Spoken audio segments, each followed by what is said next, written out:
an issue with the NCAA, which he apparently is appealing. There's been no information released as far as what the problem is, but he was not out there, and I think his status is still up in the air as well. So the situation on the edges and the offensive line is a little concerning, but the good news is that Ian Barnard and Will Corbin came in and played left and right tackle and really did a nice job. After those, they were a little shaky early, gave up that sack off the left tackle, but once they settled in, they did a great job, particularly in pass protection. And if Dufort's not able to come back, Will Corbin did a very nice job at right tackle. He's a big guy as well, just like Dufort. He's 6'6", 300 plus pounds. He's got good footwork. He's a good athlete. He did a real solid job for us, but it's nice to see that we have some depth on the edges there in the front line.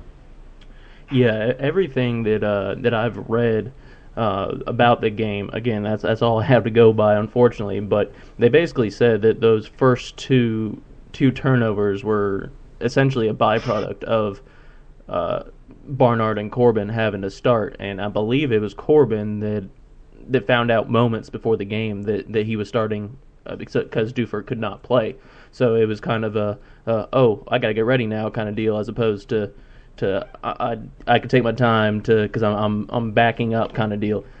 So I agree with everything that you said, where with the fact that we have the depth there, and I think it just took them a couple series to get used to being the starter, and then after that they seem to have dominated their defensive line. And Chattanooga has two of the best defensive ends in the FCS, so that's a very good sign. Yeah, that is definitely true. With Williams and Tull there on the edges, there's a lot has been made this week about how we can't read too much into the defense's performance because Chattanooga's offense is pretty weak. I agree with that. To be honest, I think their best quarterback was sitting on the bench and Terrell Robinson while Jacob Hewson was playing.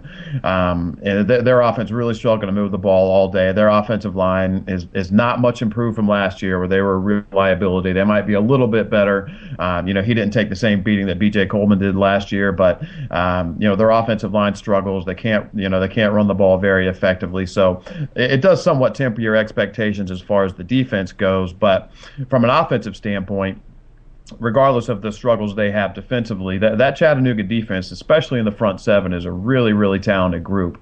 And the fact that we are able to, after the opening series or, after the opening couple of series, we're able to protect Jamal pretty well, give him time to throw the ball, rush for 133 yards, which is not eye-popping, but for a team that gives up 106 per game and only gave up 85 yards on the road to South Florida in the running game, I think that's a pretty respectable performance on the ground. We have Rod Chisholm coming back. Obviously now Jamal Jackson and Sean Price will be able to play together every week and really get that rapport going. So things are starting to come together for this team. And Chattanooga was a very stiff test defensively, and they moved the ball all afternoon and weren't really able to break through. They controlled the game really from beginning to end in terms of yardage. We had more than doubled them up for the entire game until kind of garbage time, and moved the ball all afternoon, broke through there at the end on the strength of some turnovers from the defense, and I thought it was a very, very encouraging performance overall. Good. I mean, that's great to hear, especially now that it's time to turn our focus to the upcoming game against Coastal Carolina, our last out-of-conference game before we hit the full SoCon schedule. And Coastal Carolina, they come into the Rock with a 2-2 record, just like we do. And they played very tough against an FBS team, Toledo, on the road, and they barely fell 38-28, and I believe had the lead in the second half at one point. So they're obviously a very good team, and I know you watched the replay of that game. So what are your impressions of this Coastal Carolina team coming in on Saturday? Well, I mean, first off, my impression is that if we don't come to play, we're going to get beat. They're a very talented team. I was really impressed with what I saw in going back and watching the tape of that Toledo game. I think Appalachian fans are going to see a lot of similarities to this ASU team. They run a spread offense out of the shotgun. They want to push the tempo. They've got an athletic quarterback and a very strong stable of receivers. Kind of what they struggle in offensively is similar to App as well. They don't put up big numbers in the running game to this point, but they have a very good quarterback who's put up big numbers this year. Deep receivers, they like to spread the ball around. You really can't key in on one guy. So they're a very good football team. And as we mentioned earlier in the show, I was fortunate enough to get Joe Cashion, who is the sideline reporter for Coastal Carolina, to sit down and talk to me last night about this Coastal Carolina team, kind of what we can expect to see on Saturday. So before we get into our analysis and previews, we're going to go ahead and play my interview with Joe. We discussed the new coaching staff at Coastal, how the team matches up with the Mountaineers, and the similarities between the two clubs. All right, Joe, I appreciate you coming on with us and helping us preview the big game coming up this weekend. And one thing to kind of kick things off is that obviously both programs, Appalachian and Coastal, have undergone some changes on the coaching staff, with Appalachian having pretty much an entire new offensive coaching staff, and over on the Coastal side, pretty much a whole new coaching staff altogether. So even though it's only 4 games into his career, just let me know what you think about Joe Mowgli and his staff and how they're doing for you guys.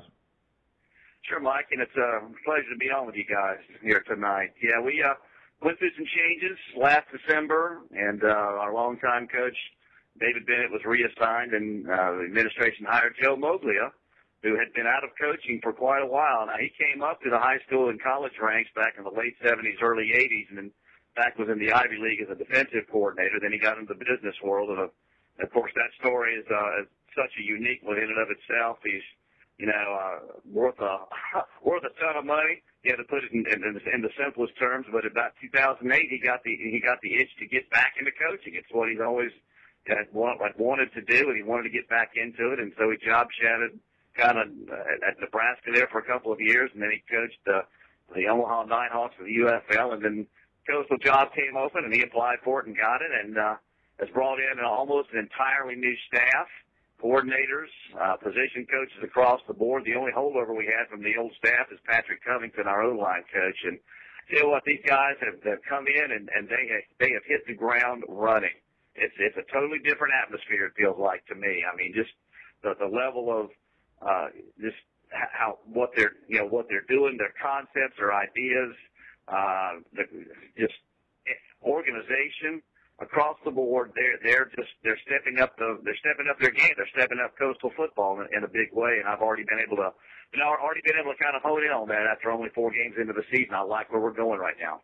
That's great, and obviously, as you mentioned, he is someone who himself is very successful in business world and is worth a lot of money personally. Do you think that's something that can have any kind of positive effect in terms of alumni giving and funding for the football program in general?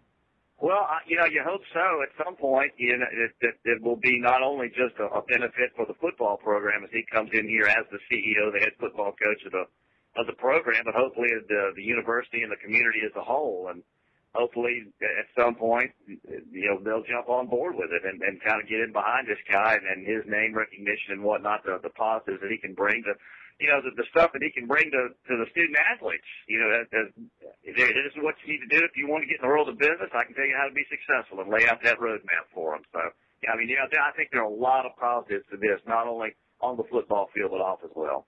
Absolutely. That's great. And in terms of, kind of the on the field aspect of it, the most recent game that you guys are coming off of was a 38-28 loss on the road at Toledo. And obviously a loss is always going to be disappointing to a certain extent. But, going on the road against an FBS opponent, you guys were able to move the ball all day, particularly through the air. Aramis Hillary had a career day going for 356 yards, 3 touchdowns, no interceptions.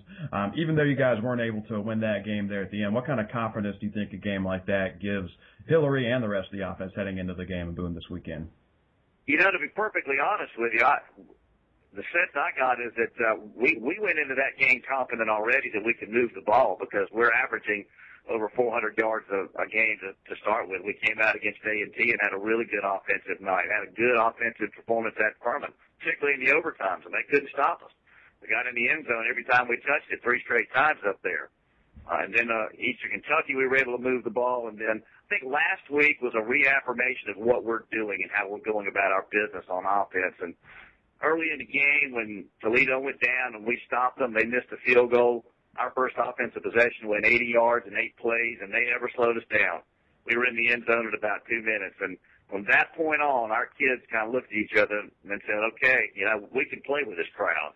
And I think what happened Saturday night in Toledo was just kind of boosted, a confidence booster, if you will. I think they're buying into what Dave Chattanooga is doing with this offense, and the proof is in the pudding. And Aramis had a career day. He's already had 3 career days to start the season out of 4 games. I mean, he set a career record in the first game, and then he did it again against Furman, and then he did it again last week. So I mean, he is getting progressively better as we go through the season. That's great. That's great. Obviously he's a kid that should be pretty familiar with the Appalachian program. We had his brother here as a wide receiver, yep. And he was a great player for us. So I'm sure he's probably maybe looking forward to this game even a little bit more than the other ones. I'm sure there's probably a nice friendly family rivalry going on for this game.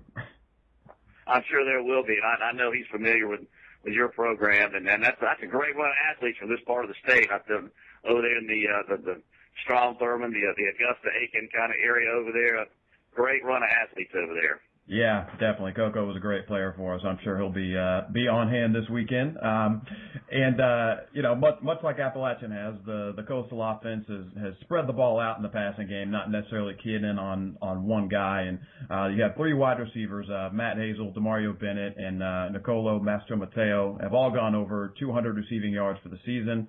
And on the defensive side for Appalachian, trying to slow them down, we have Demetrius McCray, who's an All-American at corner, also an All-Conference performer at strong safety, and Troy Sanders. But after that, Patrick Blaylock, our starting free safety, has had his struggles this year, and Jamil Lott, while he's done well in his time there, he's only played 2 games at corner, still a new position to him. So how do you see in general the Coastal receiving corps matching up with Appalachian secondary?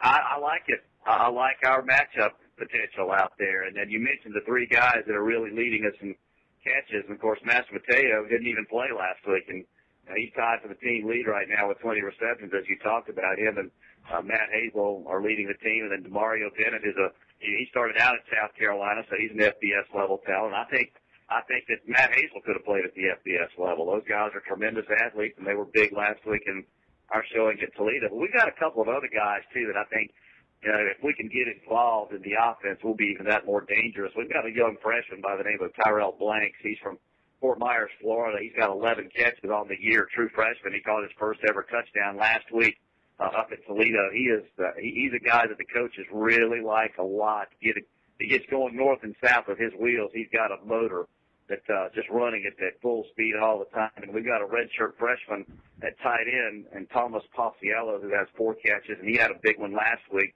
Caught a touchdown pass on 3rd down and short. We just sent him to the post, and Toledo thought we were going to run it.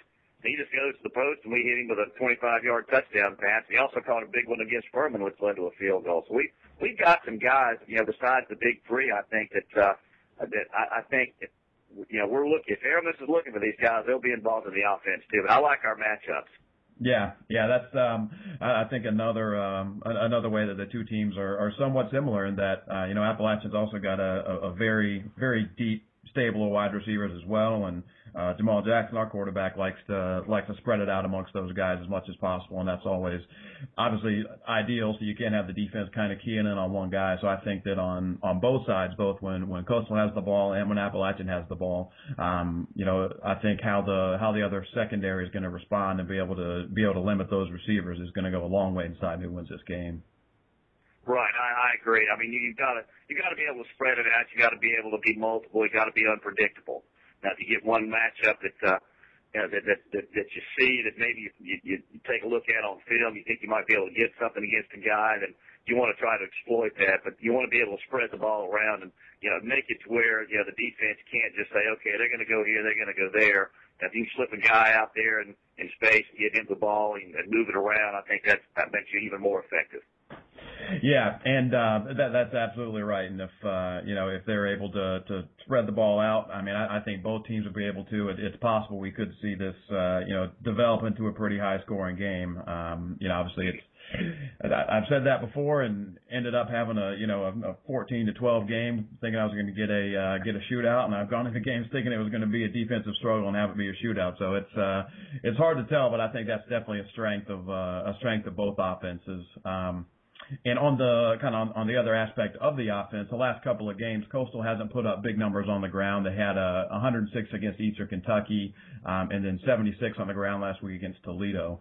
And how much of that do you attribute to just kind of going with the hot hand and that Hillary's been playing so well as opposed to not being able to move